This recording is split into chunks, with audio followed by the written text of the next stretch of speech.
Hey guys, Hammeh here. In this video, as always, a quick roundup of some Overwatch news from the last few days that may have slipped under your radar. Uprising is coming to an end pretty soon. I tried to give you a little bit of guidance on when. Officer D.va's quest will be available in the next day or so in Heroes of the Storm to try and get your new skin. Some news and tips on that too. And Overwatch World Cup 2017 voting is underway. I explain best I can what's going on and how you can vote. Timecodes in the description below to skip, and as a quick reminder, you may have missed my interview with Carolina Ravassa, the voice of Sombra, I released late on Friday night, so please do check it out if you have the time. Link here at the end of the video and in the description. Timecodes are in the description if you'd like to skip around it. Okay, on with the news. So Uprising is coming to an end, Overwatch's first lore-centric event that I personally, no surprise, have really enjoyed and seems to have gone down really well with you guys as well. When's it going to finish? Well, it's labelled as May the 1st, but in the past, of course, Blizzard's end times have varied wildly for these seasonal events. Blizzard received a little bit of flack regarding Halloween, Junkenstein's Revenge, ending earlier in the morning.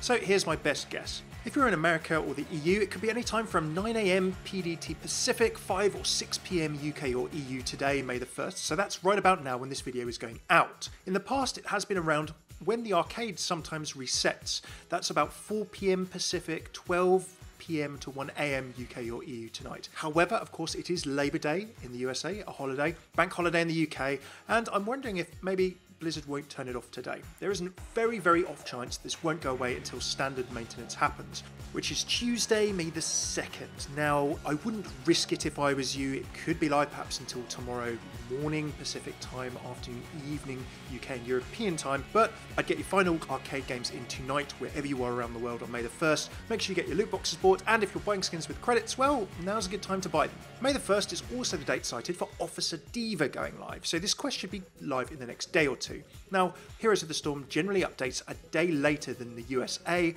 for EU and other regions, so just keep an eye on that if you're trying to get your Officer D.va skin. Now, because on the site it says week commencing May the 1st, Heroes of the Storm generally updates for the USA on a Tuesday, so that'll be May the 2nd, tomorrow, and for Europe and other regions it can update on a Wednesday most of the time. It's a day after the USA. So if you're USA, I would look for this on Tuesday the 2nd, and for EU and the rest of the world, maybe you can do it from Wednesday.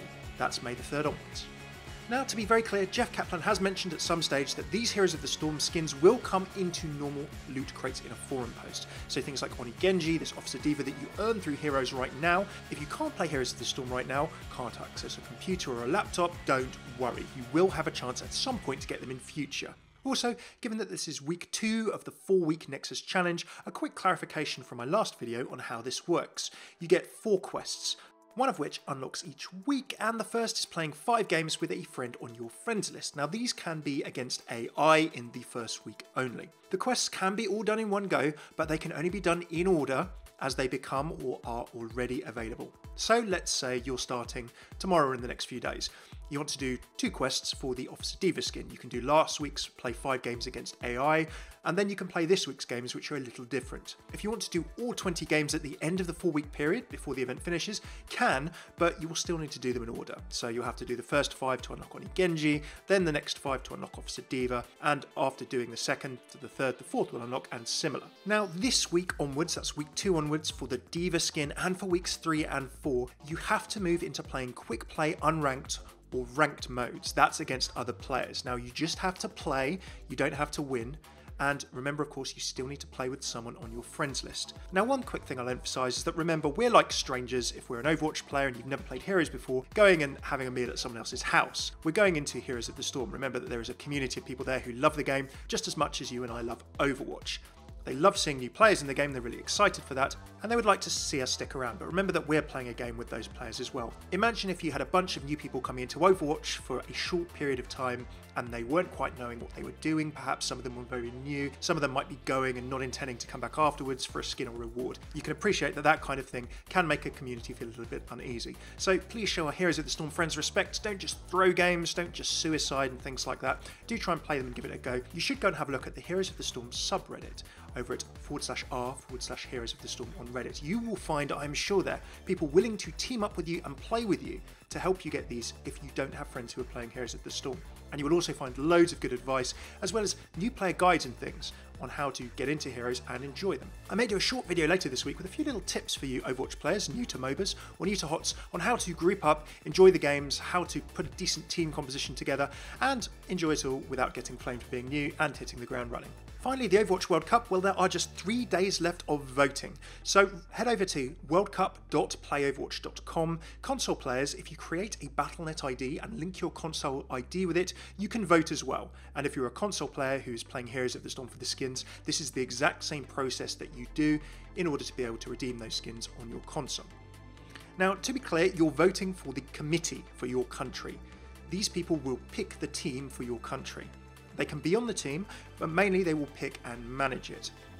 Also, whoever you pick for the 3-person committee will potentially be travelling with the team wherever they go to play the qualifiers, and to BlizzCon if they qualify for the finals. So remember that you're not just thinking of who you'd like to pick a good team and support the team. These people are going to be managing the team, they're going to be accompanying them, and perhaps they'll be making a few videos on covering it as well. So if you're wondering why in your voting list you have a mix of esports managers, professional players, casters, experts, some YouTubers and content creators and other things, that's why. It is a mixed bag, but if you think of it like that, you can see why there's a mixture of people involved.